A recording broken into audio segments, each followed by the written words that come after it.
bring in Paul Rieckhoff. He is the founder and CEO of the Iraq and Afghanistan Veterans of America. Always good to see you, big brother. Morning, sir. We know that your membership had conducted a poll on this. Ronnie Jackson didn't have a lot of support. Are you okay with the move of him stepping aside?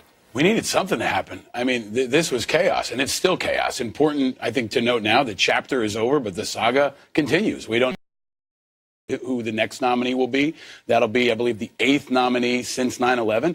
So there are 300,000 employees and millions of veterans around the country who are saying, what's next? And the president says two things. One, don't worry, because nobody is qualified to run the VA. So Ronnie Jackson's as good as anyone because he's a nice guy and he's in the military. And it really doesn't matter because I've already done so much for you guys. I've cut so many regulations. The VA is way better off than when I came to office. I don't think anybody thinks things are better off right now. I mean, we've gone through 2 secretaries in 2 weeks, I think, 3 weeks. And there are people who could be qualified. I mean, we recommended, and many other veterans organizations recommended, that Trump consider keeping on Bob McDonald, who was Obama's VA secretary. He was the CEO of Procter & Gamble. He was a West Point grad. He had managed a big organization. There are people who've managed other big organizations here. So that's really, you know, I think an empty statement. We're going to find out now. Like, who is it that can step up and take this on? They usually look to retired flag grade officers, but we'll probably find out within the next few minutes. Do you feel that it is true that this administration has taken care of you guys better? No. I mean, I think that every administration says that, and every administration fails to deliver.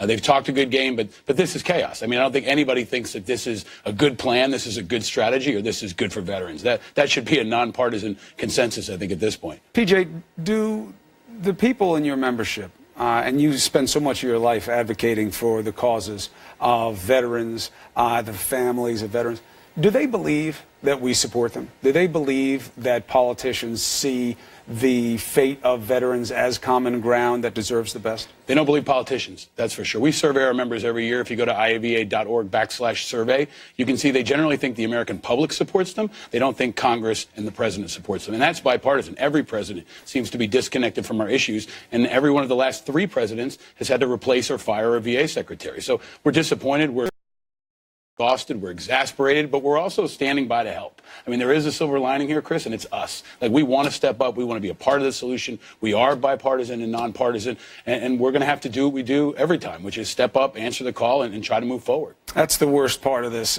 for so many of us, is that you guys represent the best of us, and how we're taking care of you represents the worst of good government. So, PJ, thank you very much for your service. We will stay on the issues that matter to veterans.